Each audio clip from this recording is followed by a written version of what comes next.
Morning, welcome to घटना सूत्र। मैं हूँ दृष्टि जैन और अभी हम करेंगे 12 जुलाई 2025 के current affairs, both prelims as well as mains perspective के। तो सबसे पहले प्रीलिम्स में आते हैं हम। तो प्रीलिम्स में हमको देखना है genetic analysis of Assam rhino horn samples initiated. तो क्या है, जेनेटिक एनालिसिस हुआ है किसका? असम के राइनोज हॉर्न का, उसके सैंपल्स इनिशिएट किए गए हैं। A specialised team has begin the genetic analysis of rhino horn samples, कितने 2573 हॉर्न्स का उन्होंने किया है, by Assam forest department in 2021। तो जो स्टेट के चीफ वाइल्ड लाइफ वार्डन है वो इन्वॉल्व थे सेग्रीगेटिंग और रीपैकेजिंग सैंपल्स में, जो कहाँ पे हुआ है? काजीरंगा में, and sending them to the wildlife institute of India Dehradun. तो कहाँ पे? देहरादून में एनालिसिस हुआ है, डीएनए एनालिसिस। अब की हाइलाइट्स देखते हैं। तो wildlife institute of India है वो कैरी करेगा genetic study under the RhODIS India programme. तो एक रोडिस इंडिया प्रोग्राम है, RHODIS, ये ध्यान रखिएगा किससे रिलेटेड है, ये राइनो हॉर्न से रिलेटेड है, ठीक है, DNA analysis. The study aims to build a DNA database of individual rhinos. तो इसमें क्या है, इंडिविजुअल राइनोज के डीएनए डाटाबेस बनाने की बात की गई है, to support a long term conservation के लिए और मॉनिटर करने के लिए पॉपुलेशन चेंजेस को, ठीक है। अब इसके बाद हम देखते हैं, first is wild life institute of India क्या है। तो ये एक ऑटोनॉमस बॉडी है अंडर MOEFCC और ये कहाँ पे बेस्ड है? देहरादून उत्तराखंड में बेस्ड है।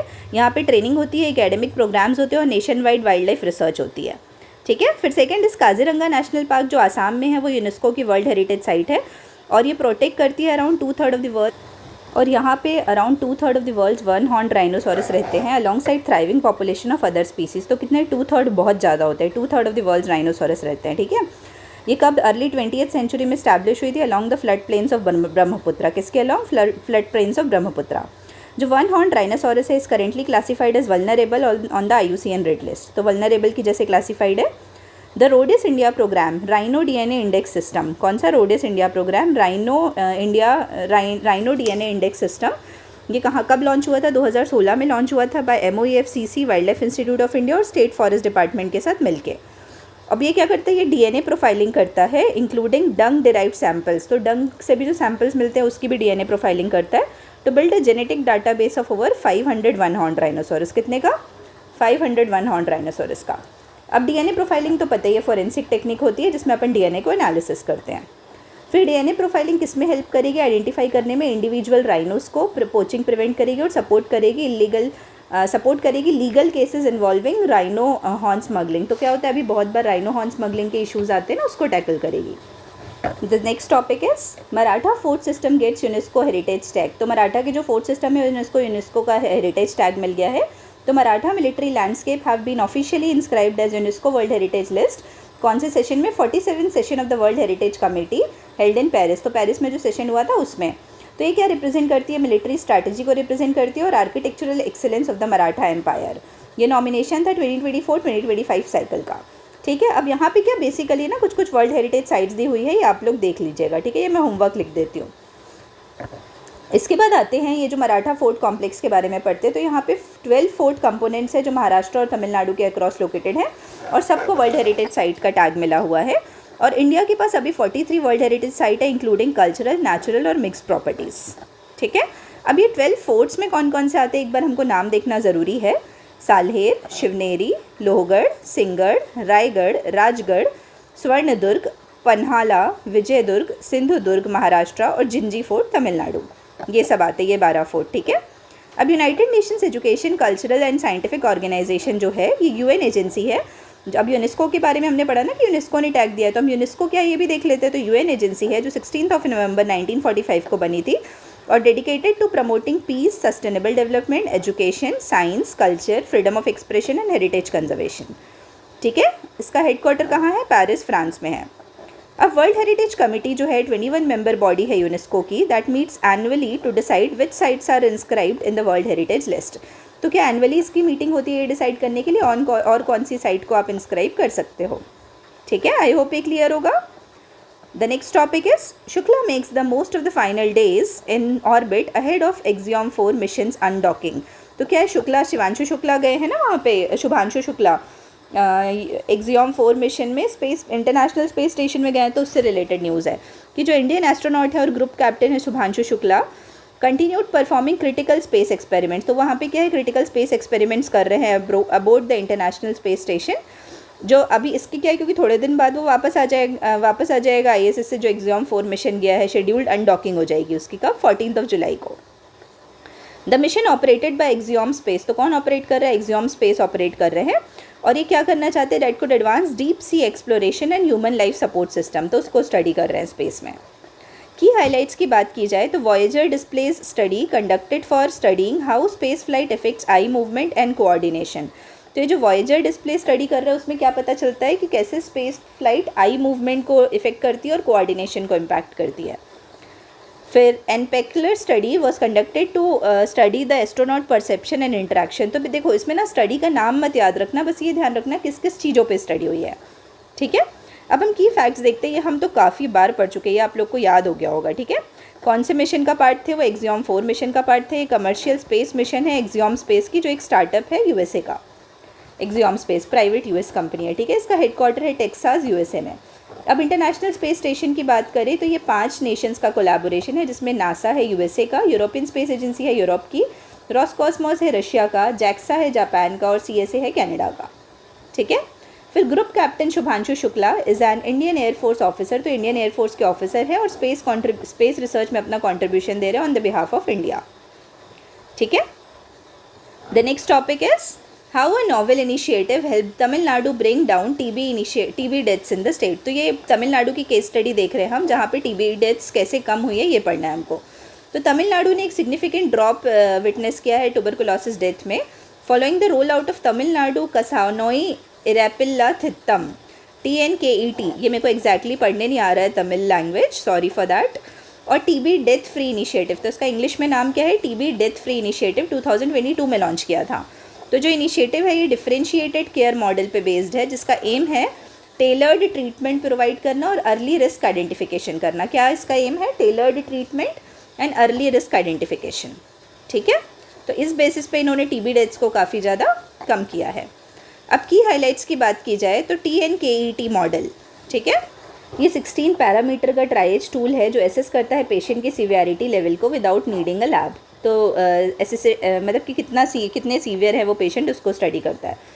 फिर TB डेथ प्रोबेबिलिटी कैसे निकालते हैं कि severely ill patient is usually 10 to 50%। तो बोल रहे हैं कि जो सीवियरली इल पेशेंट है ना, उनकी डेथ प्रोबेबिलिटी 10 से 50% है, बट TNKET रिड्यूस उस चीज़ ने उसको रिड्यूस कर दिया 40% पे, तो 10% का इम्प्रूवमेंट आया, ठीक है। अब की फैक्ट्स की बात करते हैं तो नेशनल TB एलिमिनेशन प्रोग्राम देखते हैं। तो इंडिया की अम्ब्रेला स्कीम है for TB control, launched under the ministry of health and family welfare.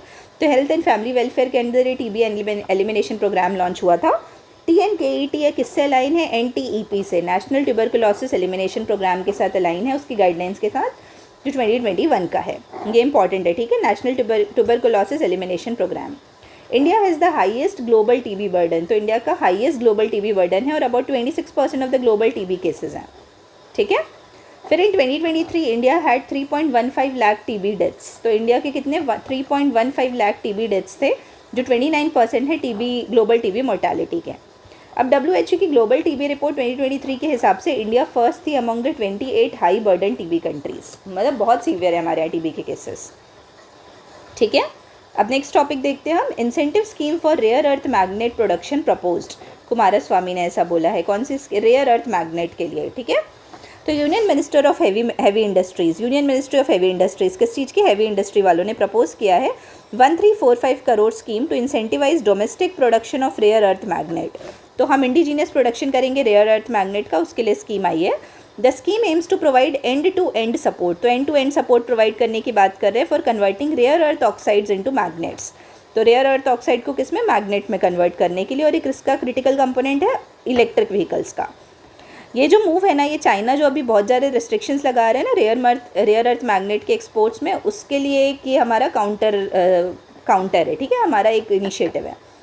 अब इसमें की हाइलाइट्स देखते हैं। तो 1345 करोड़ की स्कीम है जो सब्सिडाइज कर रहा है रेयर अर्थ मैग्नेट प्रोडक्शन को इंडिया में, और ये scheme end to end support provide करेगा from rare earth oxide to finished magnets, ठीक है, कहाँ से, रेयर अर्थ ऑक्साइड से फिनिश्ड मैग्नेट्स की तरफ।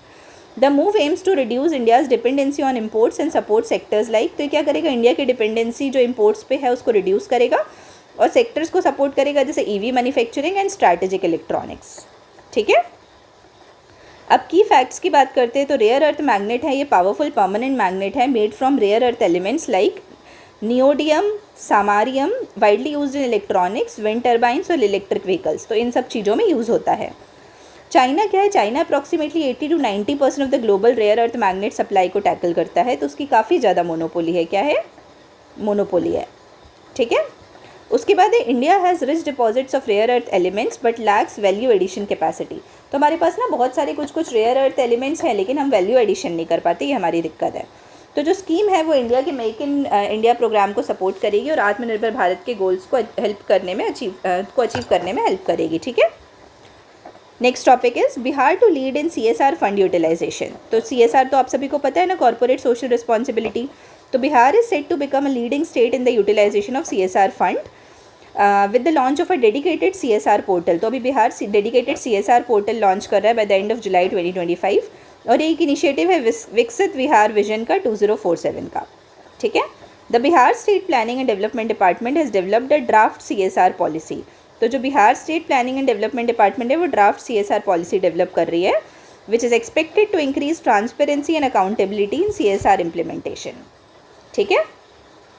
अब की हाइलाइट्स में क्या है कि जो ड्राफ्ट CSR पॉलिसी है 2025 की, वो एम करती है टू सपोर्ट द विकसित Bharat vision of 2047 with a focus on social sector development, ठीक है, including health care, education and livelihood generation. ये सब चीज़ों को सपोर्ट करती है CSR पॉलिसी। अब इसमें की फैक्ट्स देखेंगे तो CSR क्या है, कॉर्पोरेट सोशल रिस्पॉन्सिबिलिटी है, जो सेक्शन 135 में है कंपनीज एक्ट के। किस में है? Section 135 of the companies act. Bihar planning and development department की बात करें तो ये स्टेट की नोडल एजेंसी है फॉर CSR कोऑर्डिनेशन, ठीक है। फिर Bihar CSR portal will be a digital platform to streamline project approval और डिसबर्समेंट के लिए। विकसित बिहार विजन है जो 2047 का, वो ट्रांसफॉर्मेटिव रोड मैप है जो लॉन्च किया है बिहार के गवर्नमेंट ने for making the state inclusive, sustainable and economically developed, ठीक है। आई होप ये क्लियर होगा। फिर the next topic is social security pension to be transferred on the 10th of every month, ऐसा बिहार के CM ने बोला है। जो सोशल सिक्योरिटी पेंशन मिलती है ना, वो हर महीने 10 तारीख को आ जाएगी, ठीक है। ऐसा उन्होंने अनाउंस किया, मतलब एक डाटा है कि 21 जून 2025 के हिसाब से pension amounts were transferred on the accounts of over 1.1 crore beneficiaries, ठीक है। ये पूछ सकते हैं BPSC में। अब की हाइलाइट्स की बात करें तो 54.5% ऑफ द पेंशन बेनिफिशियरीज क्या है, विमेन है, जो एक जेंडर सेंसिटिव आउटरीच को रिफ्लेक्ट करता है कि उनको कितना फ़ायदा होगा। इस स्कीम ने एल्डरली को कवर किया है, about 60 years of age, widows को और डिफरेंटली एबल्ड को, ठीक है, with special provisions for extremely backward categories like scheduled caste and scheduled tribes. अब इसी में ना एक और हम जो यूनियन लेवल पे चलता है, हमारे कॉन्स्टिट्यूशन से एसोसिएटेड है, तो नेशनल सोशल असिस्टेंस प्रोग्राम, ये हम विद रेफरेंस टू आर्टिकल 41 करते हैं, ठीक है, DPSP के। तो जो नेशनल सोशल असिस्टेंस प्रोग्राम है वो सेंट्रली स्पॉन्सर्ड स्कीम है, वेलफेयर स्कीम है, 1995 में लॉन्च हुई थी मिनिस्ट्री ऑफ रूरल डेवलपमेंट के द्वारा।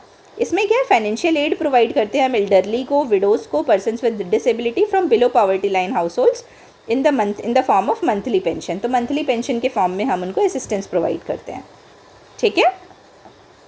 The next topic and the last topic for prelims for today is DOT rolls out संचार मित्र scheme nationwide to empower youth as digital ambassadors। तो DOT क्या है, डिपार्टमेंट ऑफ टेलीकम्युनिकेशन है, उन्होंने संचार मित्र scheme launch की है, ठीक है, मिनिस्ट्री ऑफ कम्युनिकेशन के अंदर। क्या करने के लिए, मोबिलाइज करने के लिए स्टूडेंट वॉलंटियर्स को, जिससे संचार मित्रास आगे आ सके और वो डिजिटल एम्बेसडर्स के जैसे काम कर सके, टेलीकॉम अवेयरनेस को बढ़ाने में, डिजिटल लिटरेसी को बढ़ाने में और साइबर सिक्योरिटी के बारे में अवेयरनेस फैलाने में अक्रॉस इंडिया, ठीक है। और जो स्कीम है वो ऑफिशियली एक्सपैंड हुई है, लॉन्च की गई union minister for communication and donor, मतलब नॉर्थ ईस्टर्न रीजन वाले भी सेम मिनिस्टर हैं, श्री ज्योतिरादित्य जी सिंधिया, ठीक है। अब की हाइलाइट्स देखते हैं। तो scheme is built on the pillars of connect, educate, innovate. तो कनेक्ट करना है लोगों से, उनको एजुकेट करना है और इनोवेट करना है। फिर संचार मित्रास जो स्टूडेंट वॉलंटियर्स हैं उनका ग्रास रूट अवेयरनेस रहेगा, साइबर फ्रॉड प्रिवेंशन से रिलेटेड, EMF रेडिएशन मिथ्स होंगे, safe and responsible mobile use कैसे कर सकते हैं वो बताएंगे, और digital safety and cyber security के बारे में अवेयरनेस फैलाएंगे।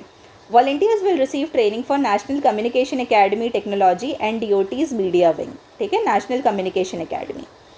अब की फैक्ट्स देखते हैं। तो नेशनल कम्युनिकेशन एकेडमी है, ये गवर्नमेंट ऑफ इंडिया की apex telecom training and policy institute है जो 2010 में बनी थी, ठीक है। यहाँ पे डिपार्टमेंट ऑफ टेलीकम्युनिकेशन से रिलेटेड ट्रेनिंग और स्किल्स दी जाती है।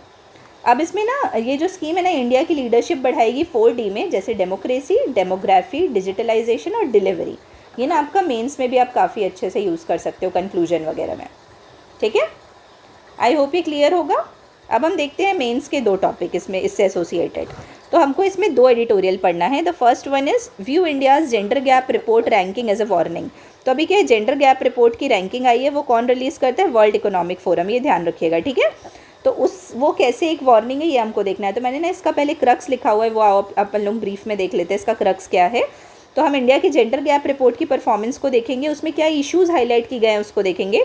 तो इश्यूज़ में basically there are structural issues, economic issues, social issues, legal issues और कल्चरल इश्यूज़ जो इंडिया के जेंडर गैप की रिपोर्ट को मतलब लो लेवल पे लाते हैं। और इसमें हम कुछ अच्छी केस स्टडीज़ देखेंगे कि हम क्या कर सकते हैं, और वे फॉरवर्ड देखेंगे और हम उसको लिंक करेंगे SDG से कि उससे कैसे विमेन एम्पावरमेंट भी हो सकता है, ठीक है। तो चलो, सबसे पहले ये रिपोर्ट रिलीज़ की है वर्ल्ड इकोनॉमिक फोरम में, और इंडिया की रैंक आई है 131 आउट ऑफ 148 कंट्रीज़, जो कि बहुत ख़राब रैंक है। तो India continues to lag in gender equality. तो हम जेंडर इक्वालिटी में अभी भी बहुत पीछे हैं। तो इश्यूज़ क्या क्या हैं, सबसे पहले जो मैंने बोला स्ट्रक्चरल इश्यूज़ है। तो स्ट्रक्चरल इश्यूज़ में ना इकोनॉमिक पार्टिसिपेशन में बहुत ज़्यादा पुअर स्कोर है हमारा, और हेल्थ और सर्वाइवल वाले में भी बहुत कम स्कोर है, जो कि डीप रूटेड है हमारे स्ट्रक्चरल बैरियर्स में।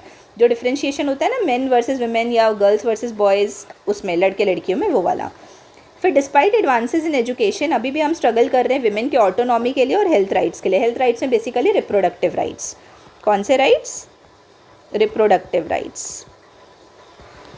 The sex ratio at birth remains among the most skewed globally. तो हमारा सेक्स रेशियो बहुत ज़्यादा स्क्यूड है, मतलब विमेन का बहुत कम है sex ratio. Life expectancy for women has now fallen below that of man. तो लाइफ एक्सपेक्टेंसी भी काफ़ी कम हो गया है। अब हेल्थ एंड इकोनॉमिक एक्सक्लूजन की बात करते हैं तो NFHS 5 ने बोला है कि नियरली 57% ऑफ इंडियन विमेन जो 15 से 49 ईयर्स ऑफ एज ग्रुप की हैं, उनको एनीमिया है, वो एनेमिक हैं, जिससे कि क्या होता है, लर्निंग, प्रोडक्टिविटी और रिप्रोडक्टिव हेल्थ पे बहुत ज़्यादा इम्पैक्ट पड़ता है। और यही सब जेंडर गैप रिपोर्ट में रिफ्लेक्ट होता है।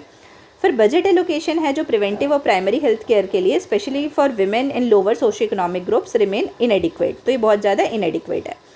पुअर न्यूट्रिशन और रिप्रोडक्टिव हेल्थ सर्विसेज हैं। लो इकोनॉमिक पार्टिसिपेशन हम ऑलरेडी देख चुके हैं, और मैकेंजी की ग्लोबल इंस्टीट्यूट ने प्रोजेक्ट किया है कि $770 बिलियन GDP गेन होता बाय 2025 यदि जेंडर गैप क्लोज हो जाते तो हमने कितना ज़्यादा अपॉर्चुनिटी का लॉस कर दिया। फिर unpaid and informal work burden, तो इसके लिए क्या अपन पेमेंट ही नहीं देते इनफॉर्मल वाली, आप बहुत सारी चीज़ों के लिए, है ना। तो women remain trapped in informal and subsistence work and are underrepresented in decision making roles. तो इनका डिसीजन मेकिंग में भी रोल बहुत ज़्यादा अंडर रिप्रेजेंटेड है। Unpaid work drags down time and economic energy. जो अनपेड वर्क है वो टाइम और इकोनॉमिक एजेंसी को भी ख़राब कर देता है। Indian women spend nearly 7 times more hours on unpaid domestic work than men। तो men के कंपैरिजन में women 7 times more hours unpaid वाले, उसके लिए पैसे भी नहीं मिलते, वो स्पेंड करती हैं, उसके कोई अकाउंटिंग भी नहीं है। तो ये इनविजिबल है बेसिकली, ठीक है। फिर डेमोग्राफिक और इकोनॉमिक रिस्क की बात करते हैं तो इंडिया की जो सीनियर सिटीजन पॉपुलेशन है is set to double by 2050, reaching 20% of the population. तो ये क्या अभी तो 10% के अराउंड है, ये 2050 तक 20% हो जाएंगे। और फर्टिलिटी रेट्स भी हमारी काफ़ी ज़्यादा डिक्लाइन हो रही है, तो हमारी डिपेंडेंसी बढ़ रही है। तो उस हिसाब से हमको विमेन को एम्पावर करना पड़ेगा, तब हम पूरी अपॉर्चुनिटी को एक्सेस कर सकते हैं, एनहांस कर सकते हैं, ठीक है। अब इसके लिए हमारी क्या सजेशंस हैं, तो हम पब्लिक हेल्थ सिस्टम में इन्वेस्ट करेंगे जिससे न्यूट्रिशन सही हो सके विमेन का। जैसे हमने एक स्टार्टिंग से लेके वो स्टार्ट किया ना पोषण अभियान, जिसमें गर्ल्स की उसको सही किया जा सके न्यूट्रिशन लेवल को, बच्चों की और गर्ल्स की। फिर redistribute unpaid work through expansion of child care centres, elder care services and maternity benefits. Promote gender responsive budgeting और विजिबिलिटी ऑफ अनपेड वर्क को, मतलब हमको सही करना है कि अनपेड वर्क वो अनपेड ना दिखे, उसको हम किसी मॉनिटरी उसमें कन्वर्ट कर सकें। Encourage women's participation in policy making bodies.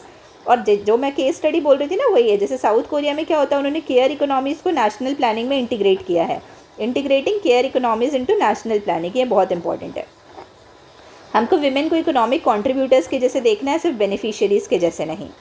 और जेंडर इक्विटी को एक इंडिया के डेमोग्राफिक डिविडेंड अचीव करने के लिए एक बहुत बड़ा स्टेप मानना है, और तभी हम ये सब काम कर पाएंगे।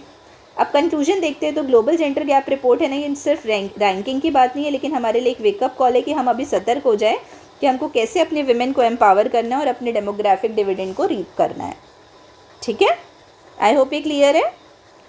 अब हम नेक्स्ट एडिटोरियल देखते हैं आज के लिए। तो mission without a mandate, India's AI ambitions need by partition consensus, parliament must be brought इन। तो जो इंडिया का एआई मिशन है ना, उसके बारे में बोल रहा है कि इंडिया के एआई मिशन में क्या दिक्कतें और क्या हमको करना चाहिए। तो मैंने इसका क्रक्स लिखा हुआ है। तो ये वाले एडिटोरियल में हम इंडिया का एआई मिशन देखेंगे, क्या है AI mission, what is it, और उसमें क्या क्या इश्यूज़ है। जैसे मेन इश्यूज़ उसमें क्या हाईलाइट किए गए कि स्ट्रैटेजी नहीं है सही तरीके की, जियोपॉलिटिकल रिस्क्स हैं बहुत सारे, पॉलिटिकल कंसेंसस नहीं बन पा रहा है, और इनोवेशन इकोसिस्टम की दिक्कत है। तो अब हम इन सब इश्यूज़ को सॉल्व करने के लिए सजेशंस भी देखेंगे इंडिया के एआई मिशन के रिस्पेक्ट में। ठीक है, तो इंडिया ने अपने एम्बिशंस हाईलाइट किए थे एआई इंटेलिजेंस और ग्लोबल एआई गवर्नेंस से रिलेटेड इंडिया के एआई मिशन में, जो अप्रूव किया गया था 2023 में, और उसके लिए बजट आउटले मिला था 10,000 करोड़ का। ठीक है, ये काफ़ी बड़ा अमाउंट है, लेकिन without a cabinet backed national strategy. तो क्या है, नेशनल स्ट्रैटेजी नहीं है और पार्लियामेंट्री ओवरसाइट नहीं है। तो वही की इश्यूज़ हाईलाइट किए कि लैक ऑफ मैंडेट और स्ट्रैटेजी। तो सेक्शन 8 जो इंडिया एआई मिशन है ना, ये housed as a division as a section 8 company under the ministry of electronics and telecommunication, information and technology, और इसमें मेनली ब्यूरोक्रेट्स और कैबिनेट एंडोर्समेंट नहीं है। लेकिन क्या होता है, जो बाकी कंट्रीज जैसे यूएस, यूके, ईयू, चाइना, तो इन सब जगहों में formal national AI governance strategy है जो हमारे यहाँ नहीं है। ये इंपॉर्टेंट है। हमारे यहाँ पॉलिटिकल कंसेंसस नहीं है, तो हम सही तरीके से एफर्ट्स नहीं ले पाते। इंडस्ट्री और इकोसिस्टम इनोवेशन चैलेंजेस में क्या है कि हमारे यहाँ डीप टेक इनोवेशन की काफ़ी ज़्यादा कमी है। हम फंडिंग नहीं दे पा रहे इनोवेशन के लिए। रिसर्च एंड डेवलपमेंट में गवर्नमेंट सिर्फ 1% से कम, जैसे कोई भी स्कीम में मान लो अपन गवर्नमेंट स्कीम का मानते हैं कि वो 100% है, उसका सिर्फ 1% R&D में जा रहा है। फिर गवर्नमेंट ऑलरेडी डेफिसिट में चल रही है बहुत बार, तो उतने पैसे नहीं रिलीज़ कर पाती। फिर उसके बाद फंडिंग हो गई, और उसी से रिलेटेड एक गवर्नेंस डेफिसिट कि सही तरीके से इम्प्लीमेंटेशन को हम ओवरसी नहीं कर पा रहे हैं, अकाउंटेबिलिटी नहीं एनहांस कर पा रहे हैं, इंश्योर कर पा रहे हैं। फिर प्राइवेट इनिशिएटिव्स का भी रिस्क है कि private initiatives without state guidance में shape AI policy in a way that is misaligned with the public interest. तो हो सकता है यदि गवर्नमेंट का ओवरसी ना हो तो प्राइवेट एजेंसी सही तरीके से काम ना करें। और जियोपॉलिटिकल और डोमेस्टिक स्टेक्स में क्या है कि हम पूरे ग्लोबल साउथ को रिप्रेजेंट करते हैं ना, तो हमारी एक बहुत बड़ी क्रेडिबिलिटी है। तो हमको एआई में काफ़ी अच्छा परफॉर्म करना है, तब बाकी नेशंस और हमसे सीख पाएंगे। फिर वे फॉरवर्ड की बात करते हैं हम, इसमें क्या हमारे सजेशंस हैं। तो parliament must be brought in, जिसमें पार्लियामेंट का ओवरसाइट रहे। फिर whole of the government approach हमको फॉलो करना है, जिसमें एथिकल, इंक्लूसिव और सिक्योर एआई डेवलपमेंट हम देखें। R&D पे हमको फंडिंग बढ़ाना है। इकोनॉमिक और सोशल इंक्लूजन पे हमको और फोकस करना है। पब्लिक इंफ्रास्ट्रक्चर में हमको इन्वेस्ट करना है, जैसे डाटा गवर्नेंस, प्राइवेसी सेफगार्ड्स और open and transparent AI systems में। तभी हम क्या करेंगे, पब्लिक प्राइवेट गैप को ब्रिज कर पाएंगे और हमारा एआई इकोसिस्टम काफ़ी अच्छा हो पाएगा। तो इसीलिए हम क्या बोल रहे हैं कि हम ग्लोबल साउथ को रिप्रेजेंट करते हैं, तो हमारा एआई गवर्नेंस अच्छा होना चाहिए, और it can be only be realise through bipartisan consensus and parliamentary scrutiny. ठीक है, तो आई होप ये आर्टिकल आप लोगों को समझ आया होगा। हमारा पूरा prelims as well as mains वाला आज का करंट अफेयर्स वाला पार्ट खत्म हुआ यहाँ पे। अपन शाम को मिलते हैं इससे रिलेटेड करंट अफेयर्स के क्वेश्चन लेके। ठीक है, तब तक के लिए आप सभी को बहुत बहुत धन्यवाद and all the very best.